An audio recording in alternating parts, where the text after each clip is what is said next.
Hola, ¿qué tal compañeros? Esta vez nuestro equipo expondrá el tema de esta semana, que es la de efectivo e inversiones temporales. Somos el equipo HC53, los últimos serán los primeros. Bueno, empecemos. Bueno, en este tema veremos la cuestión de qué son las inversiones temporales, pero en esta ocasión veremos por primera vez un tema un poco más nuevo, el cual son las NIC. ¿Y qué son las NIC? Pues sus siglas significan Normas de Información Financiera, y estas consisten en que hay ciertas reglas y patrones que se tienen que realizar a la hora de hacer ciertas acciones. Cuando se realizan, como por ejemplo son los estados financieros, los balances generales, etcétera. Pero simplemente nos enfocaremos en algunas cuantas. Todo comienza en la primera NIC, que es básicamente la presentación de los estados financieros, como se ve en este mapa conceptual, y para resumirlo, tiene como finalidad brindar información a los usuarios de la compañía, y esto es para que ellos sepan un poco más a fondo el cómo está la compañía o empresa administrando sus recursos, tal y como se explicó en el anterior tema, ya que obteniendo los resultados se pueden ver qué tan factible es la empresa, qué tan bien está llevando a cabo sus acciones y sobre todo si es que están dando frutos sus esfuerzos y el alcance de tener mejores resultados para un futuro. Y tal como se ve en el mapa, es explícitamente para dar a conocer sus rendimientos y así hacer la toma de decisiones. De ahí el análisis financiero contribuye a evaluar sus fuentes de financiación, sus políticas y sobre todo sus recursos. Como anteriormente mencioné, luego son los estados financieros que será en lo que nos enfocaremos, ya que de ahí se despliega lo anterior visto, como es el estado de resultado o el balance general, de lo que ya hemos estado un poco familiarizados. Como tal, este es el objetivo principal de esta primera NIC, que es establecer las bases para la presentación de los estados financieros con propósito de información general para comparar interna y externamente los estados financieros. Esta norma establece los requerimientos generales para la presentación de los estados financieros y es una guía para determinar su estructura y requisitos mínimos sobre su contenido. Ahora, en base a lo anterior dicho de esta norma, es que los estados financieros suministrarán información acerca de los siguientes elementos de la entidad. Estos son los activos, que pues son los recursos de la organización, es todo lo que la empresa tiene como tal. Los pasivos, que son los adeudos u obligaciones con terceros. El patrimonio neto, que son las aportaciones y los recursos internos. Los gastos e ingresos, que estas incluyen las pérdidas y las ganancias. También está que se pueden pasar cambios en el patrimonio neto. Y finalmente los flujos de efectivo. En el caso del balance general, para estudiar cada partida se analiza primero la sección de activo. Para ello se presenta el siguiente cuadro sinóptico. Tal y como habíamos visto antes, el activo se divide en dos partes que son el circulante y el no circulante, aunque este último también se le conoce como fijo, pero en los balances se escribe como no circulante. En el circulante están todas las cuentas que son como su nombre lo dice, circulan. Algunas son el efectivo, los bancos, las inversiones temporales, los clientes, cuentas y documentos por cobrar o los inventarios. En el caso del no circulante, son todas esas cuentas que se mantienen, por así decirlo, en un solo lugar o fijos. Algunas son equipo de transporte, maquinaria, terrenos, edificios, equipo de oficina, patentes, marcas registradas, etcétera. Estas son algunas cuantas. También se debe tomar en cuenta que la clasificación de los activos en el balance general se realiza de forma jerárquica, según la facilidad que tengan de convertirse en efectivo. En la mayoría de las empresas existe la tendencia de pensar en el efectivo como la cantidad de dinero con la que se cuenta en un momento determinado. Sin embargo, una mejor interpretación de este rubro se refiere al efectivo disponible, el cual está constituido por el efectivo en caja y bancos y las inversiones a corto plazo, o más bien conocidas como temporales. En el caso de la caja y bancos, consiste en que el efectivo que posee un negocio normalmente se clasifica en dos partidas, una caja chica y otra de bancos. La primera, como se verá más adelante, es un fondo normalmente limitado con el que se cuenta para hacer frente a negociaciones, cuyo monto es pequeño y cuya naturaleza y oportunidad exige que el pago sea en efectivo, es decir, pagos que no se realicen con cheques. La segunda forma de mantener el efectivo es mediante cuentas de cheques en instituciones bancarias. Algunas de estas pueden generar intereses, lo cual veremos más adelante. En el caso de las inversiones temporales, consisten en que los excedentes temporales de efectivo se depositan en cuentas de inversiones con el objetivo de lograr un buen rendimiento y aprovechamiento, que no se obtendría si se depositara en una cuenta de cheque normal. Dichas inversiones pueden hacerse en cualquiera de los instrumentos, formas y plazos que ofrece el mercado. La suma del efectivo en caja y en bancos y las inversiones a corto plazo es lo que se conoce como el efectivo disponible. Esto anterior nos lleva al NIC 7, que habla de los estados de flujos de efectivo.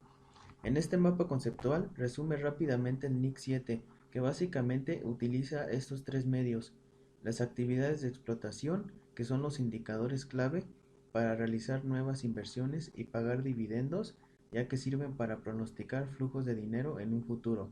El otro medio son las actividades de inversión, que representa la medida de cómo se desembolsan los recursos económicos para producir ingresos y flujos. Y finalmente las actividades de financiación, que ayudan en la predicción de necesidad de flujo en efectivo en un futuro. Todo esto nos lleva a que dicha norma establece que el efecto comprende tanto la caja como los depósitos bancarios a la vista. En dicha norma se mencionan igualmente dos conceptos interesantes. El primero, que son los equivalentes al efectivo, siendo estos inversores a corto plazo de gran liquidez, los cuales son fácilmente convertibles en importes determinados de efectivo. Esto está sujeto a un riesgo un poco significativo de cambios en su valor. Y en el caso del saldo de la cuenta de efectivo que presenta una organización, normalmente proviene o se destina a actividades de operación, mismas que constituyen a la principal fuente de ingresos ordinarios de la entidad. Actividades de inversión relacionadas con la adquisición y venta de activos a largo plazo y actividades de financiación, siendo estas las relacionadas con préstamos de terceras personas o aportaciones de los accionistas. Pero para resumir todo esto, es que el criterio general utilizado para definir el efectivo consiste en que sea un medio de cambio que dispone inmediatamente para el pago de obligaciones en el corto plazo y libre de restricciones contractuales que podrán limitar a la administración en su uso de enfrentar las obligaciones. Este es un ejemplo adicional que muestra el balance general de una empresa de un año a otro. Se ve que hubo un incremento en la cantidad obtenida en el balance. Es así como una organización debe mantener sus recursos para evitar la decadencia, que es lo que cualquier organización o persona quiere evitar. Y como el capital es lo que administra prácticamente todo, pues es como se va a mantener al margen. Y cabe más que decir que de igual forma se ve la clásica ecuación contable, que es la de activo es igual a pasivo más capital contable. Es decir, siempre debe de haber un balance, ¿no? O sea, siempre debe de tener la misma cantidad. Y esto lo explicaré un poquito más a detalle en la siguiente diapositiva de cómo es que el efectivo influye mucho en la organización.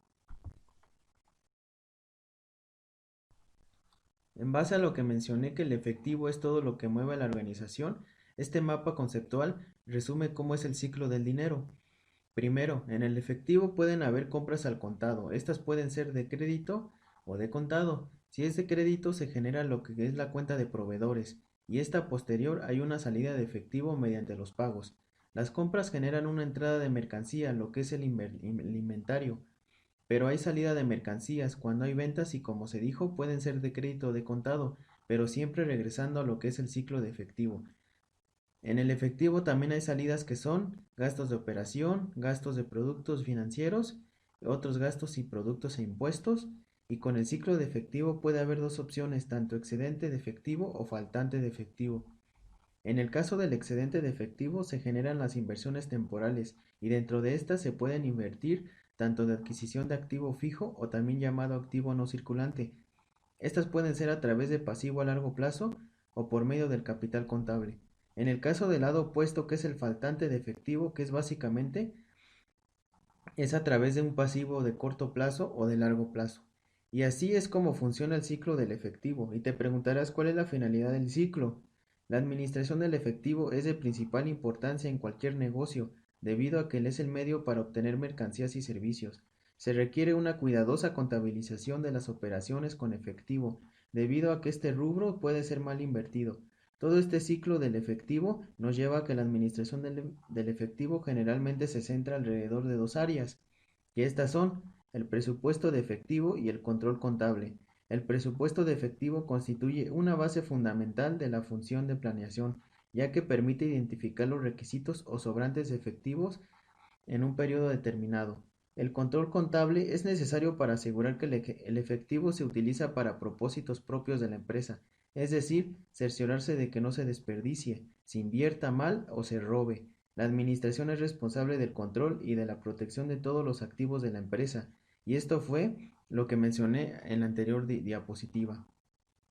Y ya para finalizar esta primera parte, estos son algunos objetivos o características principales del por qué es fundamental tener un buen control del efectivo. Por ejemplo, en estas características el efectivo es fundamental, ya que gracias a la administración de los recursos se llega a la reducción de errores, a la reducción del riesgo de pérdida y la obtención de fluidez en su manejo.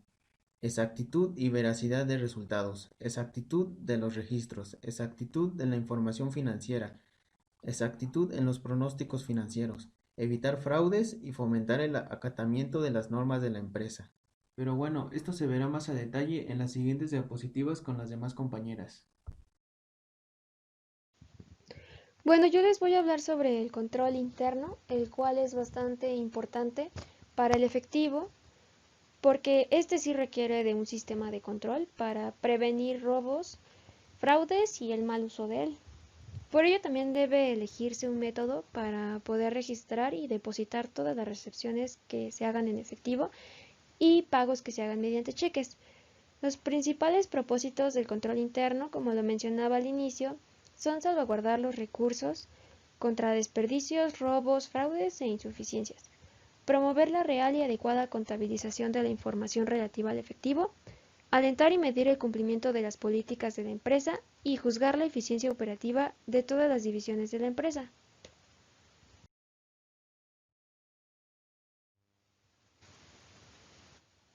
También les voy a hablar sobre cómo funciona el sistema de caja chica y por ello me pareció importante recordarles que la caja chica es el fondo de efectivo que tienen las compañías para hacer pagos pequeños que no pueden realizarse con cheques.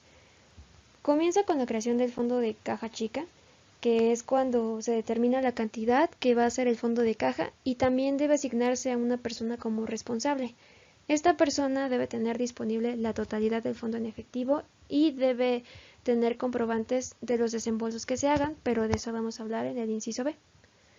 Y bueno, cuando se crea el fondo de caja debe registrarse en un asiento como el que tengo aquí, donde está cargado a caja chica en la columna de debe y acreditado en bancos en la columna de haber. Las erogaciones a través del fondo de caja chica se refiere al control mediante recibos o comprobantes que deben contener el concepto de desembolso y el nombre de las personas que lo solicitaron. Algunos de estos conceptos generalmente son por papelería, envíos por paquetería, etc., que son pequeños, tal como lo decíamos al inicio. Y bueno, de ahí sigue la reposición del fondo de caja, que lo solicita el representante mediante un reporte. Y para ello debe poner en su reporte los desembolsos que se hicieron, especificando los conceptos y y debe haber también un asiento como el que tenemos aquí, en el que está, por ejemplo, papelería, gastos de paquetería, gastos sin comprobante, que son los desembolsos que se hicieron, y esto debe sumarse porque en bancos debe acreditarse la cantidad total.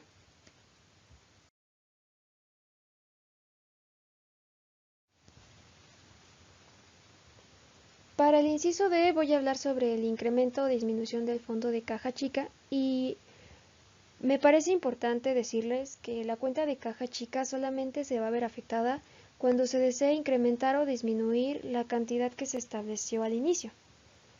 Y bueno, generalmente lo piden el incremento o la disminución porque los representantes consideran el fondo excesivo o que ya es insuficiente, y para ello también deben realizar un reporte. Aquí también se deben hacer asientos, y cuando se disminuye, los bancos van a estar en la columna de debe y la caja chica va a estar en la columna de haber, porque es a ella quien le están quitando. Y bueno, para el incremento de fondos se sigue manteniendo igual como lo presentamos al inicio.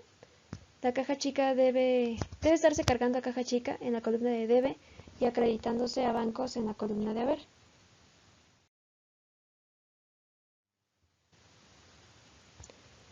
Para comprender toda esta información me pareció importante ponerles un ejemplo que dice: el 1 de octubre la empresa San José S.A. decidió establecer un fondo de caja chica por la cantidad de 5,000.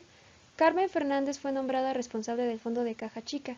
El 15 de octubre, Carmen Fernández envió el siguiente resumen de los pagos efectuados en la quincena del mes con fondos de caja chica. Estos son cargos de paquetería 1,200, fletes sobre compras 950, periódicos y revistas 300 y papelería 150. En esta fecha el efectivo disponible en el fondo ascendía a 1,950. Junto con el informe, Carmen Fernández creyó conveniente solicitar un incremento del fondo de 1,000. Este incremento se autorizó el 17 de octubre. Los registros correspondientes al fondo de caja chica de octubre serían los siguientes. Este es el asiento. Se va a estar cargando a caja la cantidad de 5,000 que fue el fondo inicial y acreditándose a bancos. También debe realizarse un cálculo para reponer el fondo de caja chica antes de hacer el asiento final, y en él debe estar el monto de caja chica que se tenía al inicio, el reporte de los gastos que se hicieron, y estos son 1,200, 950, 300 y 150 como lo vimos anteriormente.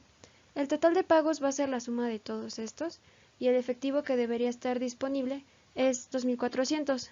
Este se obtiene de la resta del fondo inicial y del total de pagos que se hicieron. El efectivo disponible real es 1,950 porque eso es lo que reportó la representante. Y los gastos sin comprobante son la resta de estos dos, que es un total de 450, que es la diferencia de estos. Esos 450 se van a agregar en el asiento para reponer el fondo de caja chica, y el total de esta suma se va a acreditar a bancos, como se ve aquí. Y bueno, la representante estaba pidiendo un incremento de 1,000, que sí se les dio, y así quedaría este asiento. Bueno, ahora les voy a hablar sobre el efectivo en bancos, que son las cuentas de cheques. Cuando las empresas abren una cuenta de cheques en el banco, se les debe entregar sus cheques numerados con el nombre de la empresa, dirección y su número. Mensualmente se les va a enviar un estado de cuenta en donde van a estar sus saldos iniciales, su saldo final, depósitos que se hicieron, cobros que efectuó el banco, cheques pagados, etc. Los comprobantes de depósito son importantes que los conserven las empresas porque estos se van a usar posteriormente en la auditoría y en las conciliaciones bancarias. Me pareció importante mencionarles lo de las tarjetas de firmas porque cuando se abre una cuenta de cheques, el banco hace esta tarjeta de firmas con el fin de conocer a las personas que están autorizadas para firmar o girar cheques de la empresa, brindando así seguridad y aclaraciones posibles de dudas que se tengan en el futuro.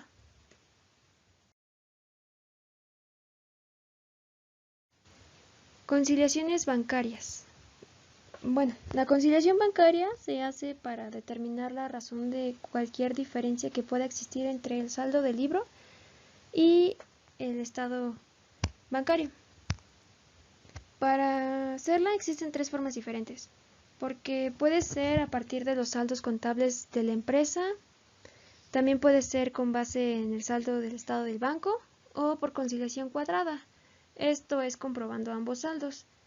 Y a veces es mejor esta porque no siempre concuerdan. Algunas de estas razones son las siguientes. Cuando el saldo de banco no concuerda con los libros de la compañía, suele ser porque hay depósitos en tránsito. Estos son aquellos que no aparecen en el estado de banco porque se entregaron a destiempo. También puede ser por cheques pendientes de cobro, que son aquellos que no se extendieron en el periodo que cubre el estado bancario y por errores que pueda llegar a cometer el banco. Y bueno, cuando el saldo de los libros no concuerda con el saldo del banco, es por cargos por servicios bancarios que aparecen hasta que tú tienes tu estado, y estos son por el manejo de cuenta. También puede ser por los depósitos de cheques sin fondo, que son aquellos que no pudieron cobrarse porque no había suficiente dinero en la cuenta. Puede ser también por el cobro de documentos, porque el banco cobra honorarios por este servicio, por el cargo de documentos o por errores en los libros de la compañía al registrar pagos que son incorrectos.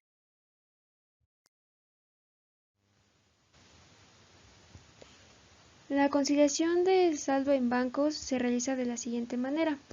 Al inicio debe anotarse el saldo que aparece en el estado de cuenta bancario para tenerlo en cuenta cuando se termine la conciliación. Posteriormente se hace una comparación del estado de cuenta con los comprobantes de depósito de los que hablábamos anteriormente, que debe conservar la compañía, y debe tomar en cuenta los depósitos que están en tránsito. Deben añadirlos al saldo final para obtener el subtotal. El paso 3 tiene que ver con los cheques, porque primero debe identificarse en orden numérico los cheques girados que se pagaron por el banco. También se les debe poner una contraseña a los cheques cancelados, que son los pagados, y se anota el número, el importe y el monto total de los cheques pendientes para deducir el subtotal. Finalmente se revisa si existe algún error y en caso de encontrarlo, se anota en el estado y se suma o resta lo necesario para corregir el subtotal. Para la conciliación del saldo de libros debe anotarse también inicialmente lo que aparece en los libros de la empresa. Y se debe proceder a revisar si existen cobros de documentos o intereses por el banco. Si los hay, deben añadirse al saldo de efectivo. Después se verifica si hay deducciones por cargos de servicios bancarios, por cargos de documentos e intereses, o por cobros de documentos o alguna otra cosa. Debe comprobarse si existen errores de registro de entradas y salidas de efectivo por la compañía, y en caso de que sí se encuentren errores, deben anotarse y añadirse o deducirse según sea el caso para rectificar el registro.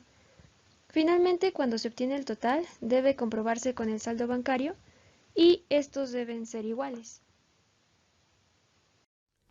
Bueno, ahora vamos a ver un ejemplo de una conciliación bancaria. La conciliación bancaria se define como un reporte que se presenta en forma mensual y que se guarda en los archivos permanentes de la compañía. El encabezado debe contar con 3 cosas: el nombre de la compañía, el nombre del estado bancario y la fecha de la conciliación. Vamos a ver el ejemplo con la compañía Ferretera Central S.A. El mes terminado es el 31 de octubre del 2000X. Saldo de bancos es igual a 65.540 pesos y el estado de cuenta saldo es de 82.010 pesos.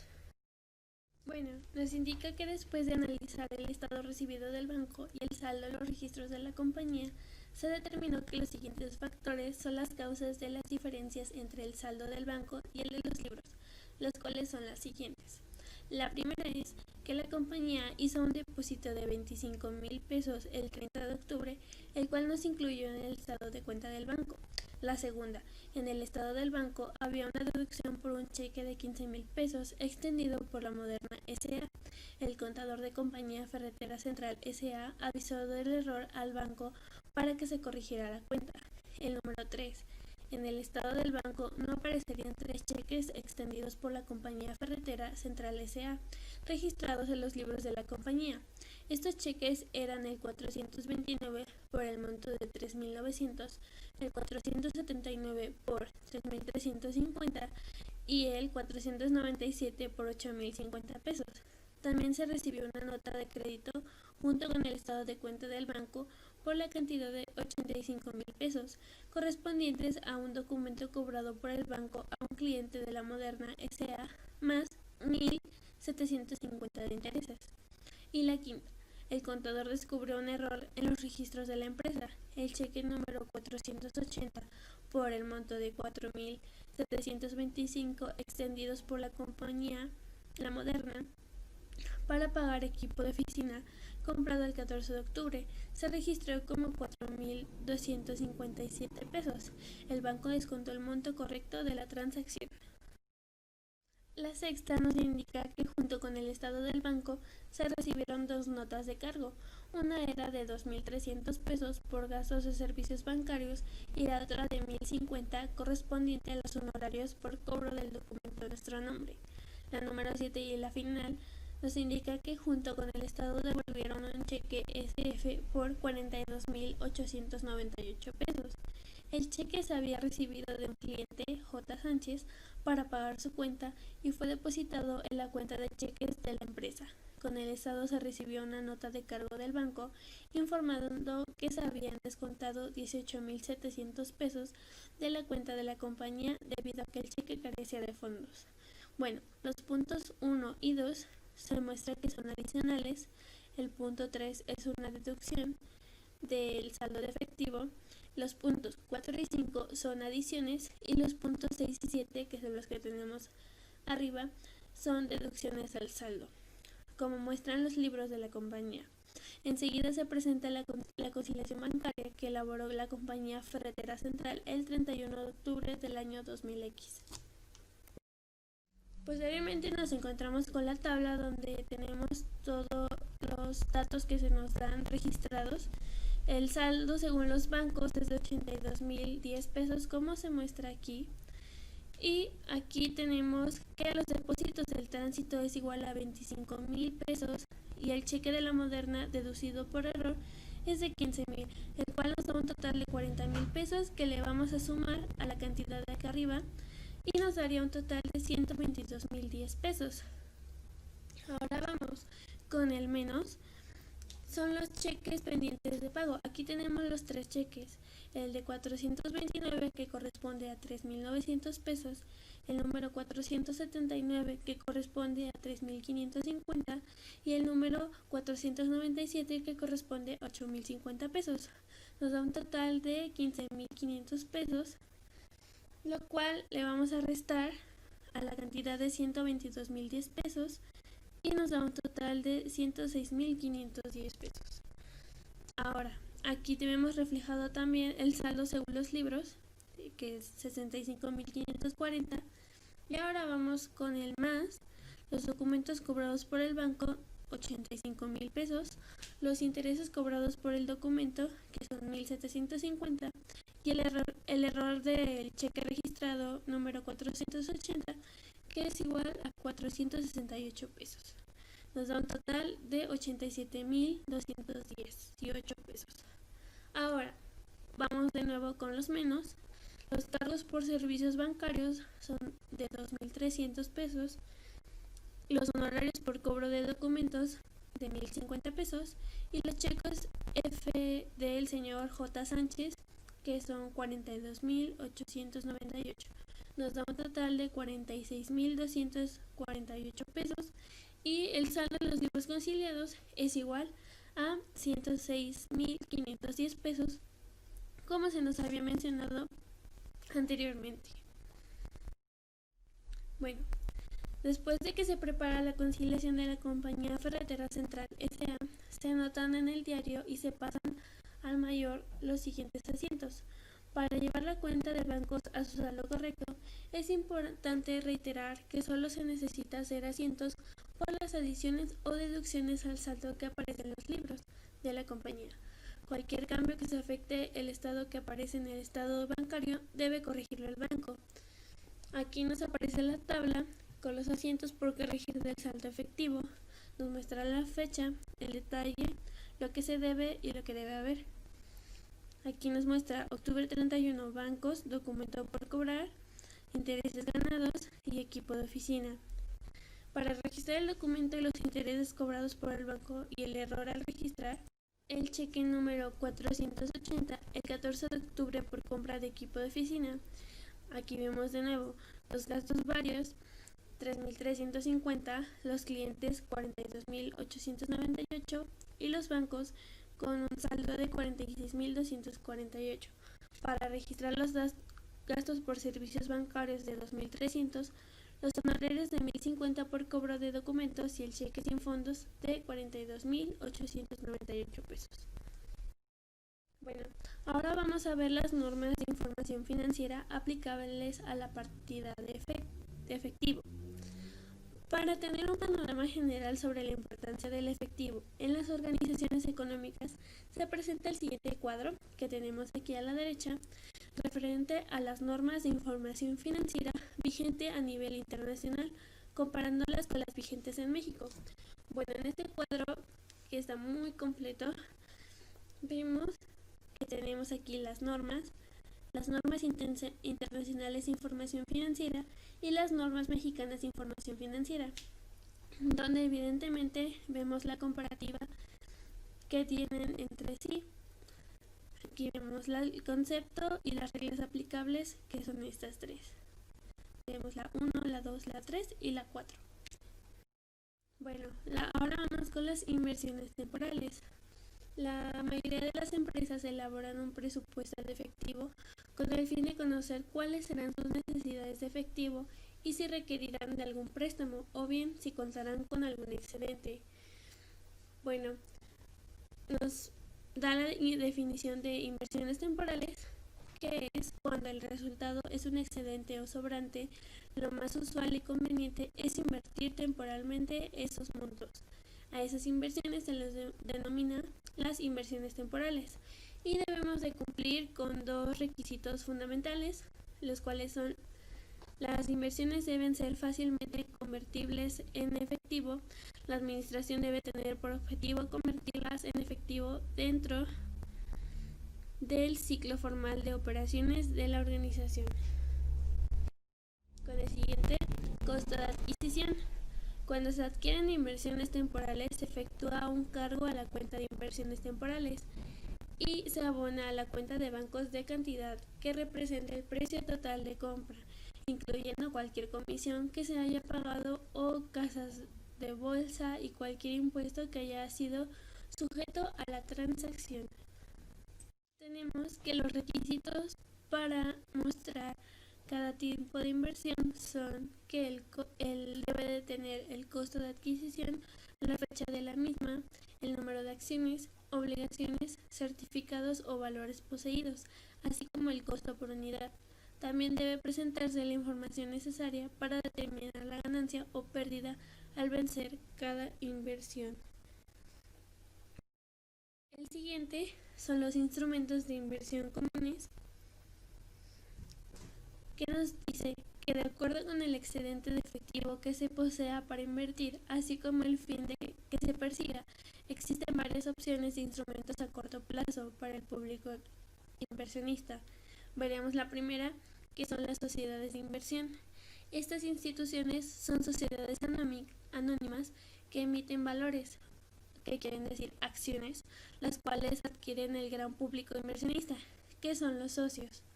Eso lo vemos muy seguido en las compañías. El dinero se obtiene por la venta de estas acciones.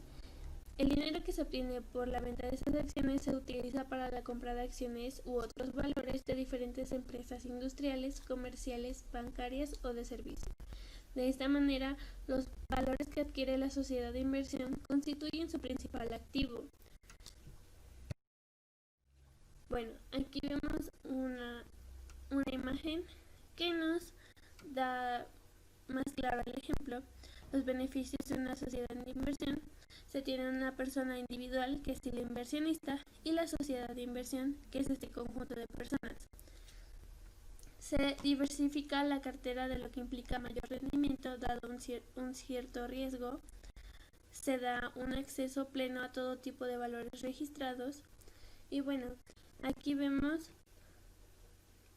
que como inversionista individual es imposible diversificar, imposible acceder a ciertos instrumentos y no se dispone de asesoría profesional.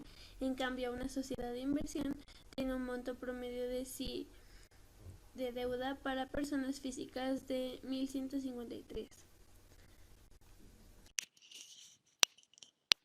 Veamos cómo hacer un registro de acciones en sociedades de inversión. Utilicemos el ejemplo que se nos da en el texto. El director de finanzas de la Compañía Central Mobiliaria S.A. ha decidido invertir el excedente de efectivo de la compañía en acciones de Inverax, una sociedad de inversión. La inversión será de 225,000 pesos. En este caso, la comisión será de 0.5% sobre el monto de la inversión. Hagamos el cálculo para obtener el total de la inversión que debe hacer la Compañía Central Mobiliaria. Utilizaremos la inversión, que sería de 225,000 pesos, y lo multiplicaremos por la comisión del 0.5%. Obtenemos entonces el total de 226,125 pesos. En el asiento de diario quedaría registrado de la siguiente manera. En la columna de debe, en el rubro de inversiones temporales, tendríamos los 226,125 pesos, mientras que en la columna del haber, en el rubro de bancos, tendríamos el mismo monto. Recordemos que debemos de tener una equivalencia entre la columna del debe y la columna del haber. Hablemos ahora de inversión en acciones. Cuando se adquiere un portafolio de acciones, o sea, una combinación de acciones de diferentes empresas, se debe calcular el precio de compra de cada acción, para así poder determinar la ganancia o pérdida correspondiente a la venta de dichas acciones. Utilicemos el ejemplo que se nos da en el texto. Una compañía adquiere tres tipos de acciones diferentes, que son las mostradas.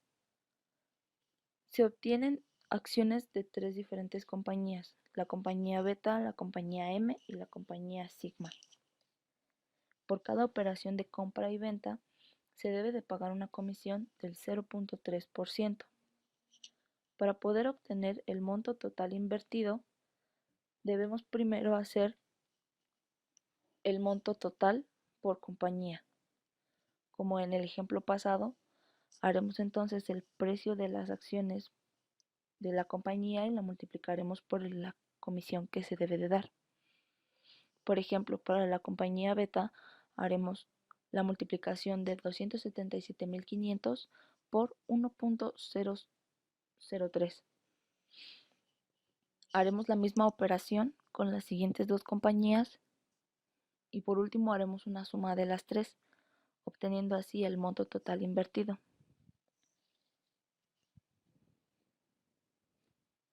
El registro de la compra de las acciones quedaría entonces como se muestra en la tabla. En la columna del debe, en el rubro de inversiones temporales, tendríamos el monto total invertido, mientras que en la columna del haber, dentro del rubro de bancos, tendríamos el mismo monto. Supongamos ahora que la empresa vende algunas de las acciones. Dicha empresa vende 1,500 acciones de la compañía Beta a un precio de 175 pesos por acción, 1,800 acciones de la compañía M a un precio de 92 pesos por acción y 2,000 acciones de la compañía Sigma a un precio por acción de 130. Entonces ahora el monto total recibido se muestra en la tabla. Para obtener el precio de venta por acción, lo que haremos es una multiplicación de las acciones que se van a vender por el precio de cada una.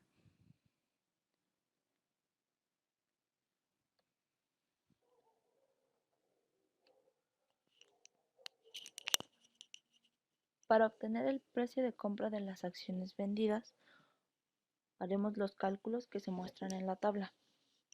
Utilizando el monto total invertido de cada una de las compañías, obtendremos el precio de compra por acción, dividiéndolo entre el número total de las acciones. Haremos esto con las tres compañías. Para obtener los intereses ganados en cada una de las acciones, utilizaremos la siguiente fórmula. Haremos una resta entre el precio de venta menos el precio de la compra y lo multiplicaremos por el número de acciones. Es entonces como obtendremos los intereses ganados. En la tabla número 2 vemos los intereses ganados de cada una de las tres empresas. Y por último, el total de los intereses ganados. Queda entonces así el asiento de diario de la siguiente manera. En la columna del debe, en el rubro de bancos, obtenemos el total, mientras que en la columna del haber, en el rubro de inversiones temporales, tenemos 634.403, mientras que en el rubro de ingresos por intereses tenemos 51.632.70, puesto que no podemos poner en el mismo rubro el total incluyendo los intereses.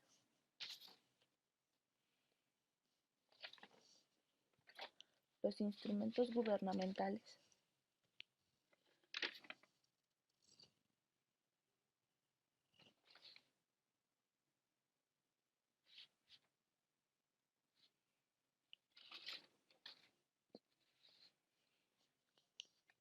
Generalmente los gobiernos de los países emiten instrumentos de inversión para poder hacer sus operaciones financieras. Dichos instrumentos se caracterizan por ser seguros y libres de riesgo, ya que el pago del valor nominal está garantizado por el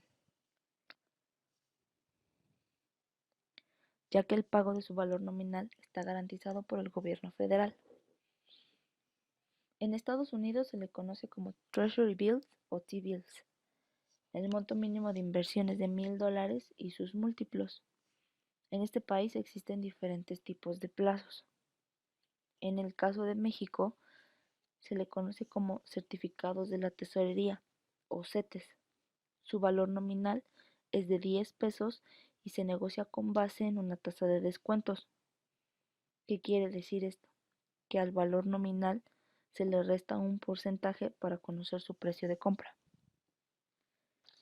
Las tasas de descuento las fija el mercado en relación con el rendimiento y la oferta y demanda existentes en ese momento. Hagamos un ejemplo. En una inversión en instrumentos gubernamentales, a la cual llamaremos X, cuyo valor nominal es de 10 pesos con un plazo de 28 días, una tasa de descuento de 7.97% y con un plazo de vencimiento de 28 días, su precio de compra se obtiene con la siguiente fórmula. Al valor nominal le vamos a restar la multiplicación de el valor nominal por la tasa de descuento por el tiempo dividido entre 360. Para el ejemplo, el valor nominal es de 10 pesos. La tasa de descuento es de 7.97% y el tiempo es de 28 días. Haciendo el cálculo obtenemos que el precio de la compra es de 9.9380 pesos.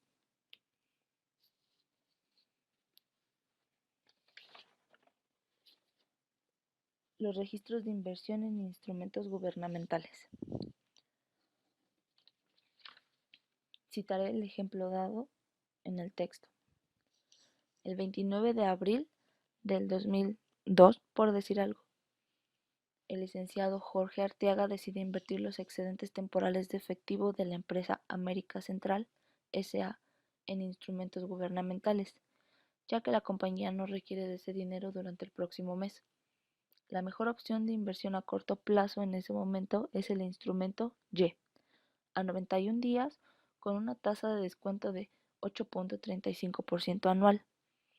La casa de bolsa cobra una comisión de 0.4% sobre el valor de la inversión. El efectivo disponible para la inversión es de 1,000,000 de pesos.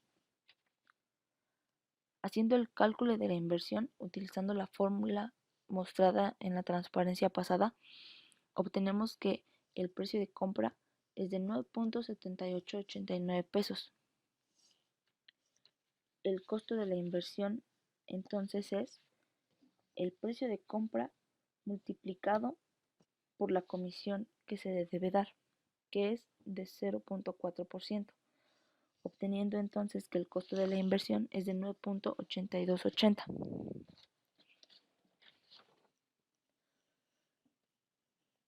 Si la empresa América Central S.A. cuenta con 1 millón de pesos disponible para poder hacer esta inversión, hacemos una división entre 1 millón y el costo de la inversión, obteniendo así el total de títulos del instrumento gubernamental Y que se pueden obtener. Se pueden obtener 101.749.20 títulos, o redondeando únicamente 101.749 títulos. Multiplicando el número de títulos por el costo de la inversión, vemos que del millón disponible de la empresa para poder hacer dicha inversión, únicamente se utilizarían 999.997.95 pesos. El asiento de diario entonces quedaría en la columna del debe, en el rubro de inversiones temporales, el capital que se necesitaría para obtener los 101.749 títulos de Y, mientras que del lado del haber, en el rubro de bancos, obtendríamos el mismo monto. Si bien en el texto se nos muestran 3 ejemplos distintos con esta problemática, únicamente hablaremos sobre el ejemplo 2. Ante un imprevisto, el 15 de junio, el licenciado Arteaga pide a la casa de bolsa que venda su inversión de instrumentos Y. El precio actual es de 9.9510 pesos. Los cálculos y el asiento para dar de baja la inversión y reconocer la ganancia o pérdida son: el cálculo del efectivo recibido sería entonces el precio del instrumento Y, que en ese momento es de 9.9501, multiplicándolos por el número de títulos que se obtenieron en un inicio, multiplicándolos por el número de títulos gubernamentales que se obtuvieron en un inicio. Obtenemos entonces que el total sería 1.012.412.72, pero recordemos que a esto le debemos restar la comisión de 0.4%. Entonces, el efectivo recibido sería de 1.008.367.07 pesos. El asiento de diario quedaría entonces en la columna del debe, en el rubro de bancos, con el efectivo recibido, mientras que en la columna del haber, el efectivo recibido se dividiría en 2 rubros distintos: en inversiones temporales y en ingreso por intereses. Recordemos que en este rubro se pone únicamente el costo de los intereses.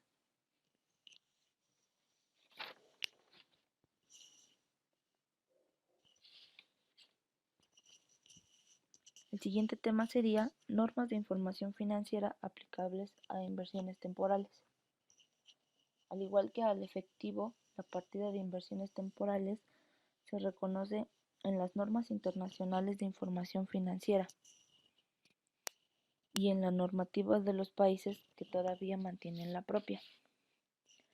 A continuación se muestra un cuadro comparativo entre la norma internacional de información financiera NIC 32 y la norma mexicana de información financiera C2.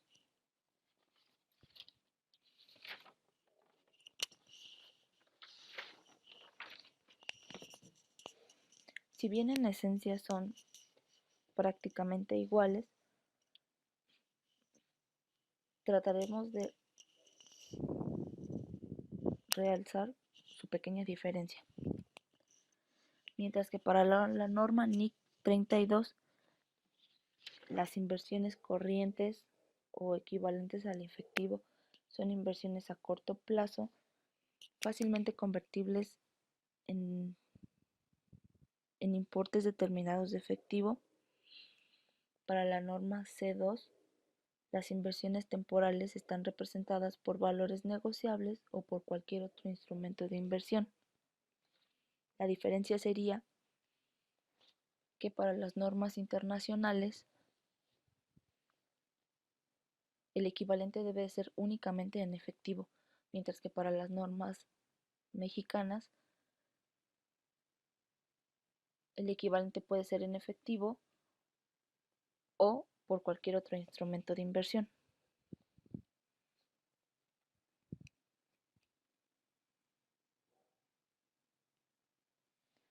La diferencia más grande entre estas sería que para la NIC 32 utilizamos los activos corrientes.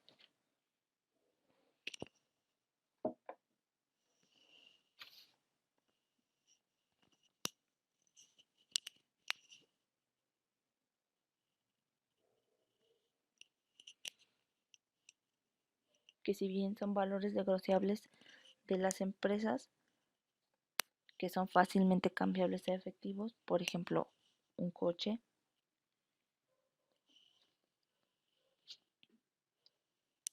este tiene como característica que se debe convertir en efectivo en un lapso menor a un año, mientras que para la norma mexicana C2 utilizamos inversiones temporales, que son prácticamente iguales, con la diferencia de que estas deben de convertirse en efectivo de una manera más rápida, en días o tal vez semanas. Por último, hablaremos del análisis financiero.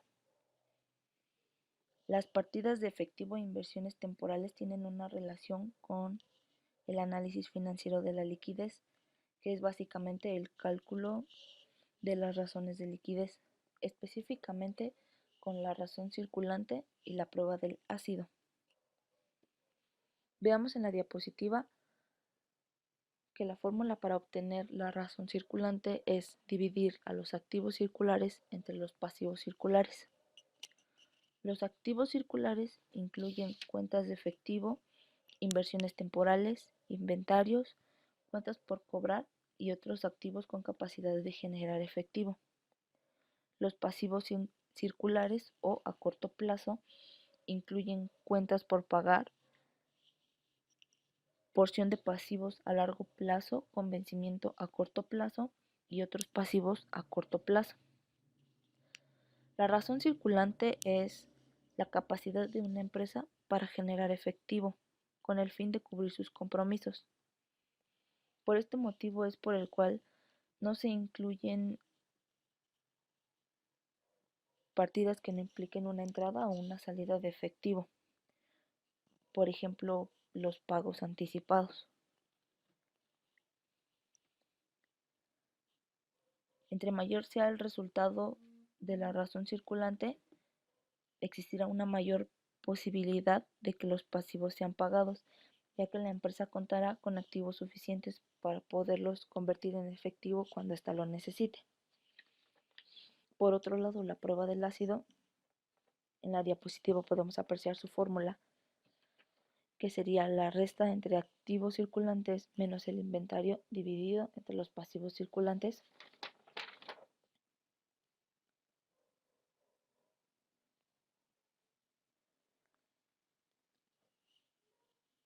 La prueba del ácido, o también conocida como prueba de liquidez, es similar a la razón circulante.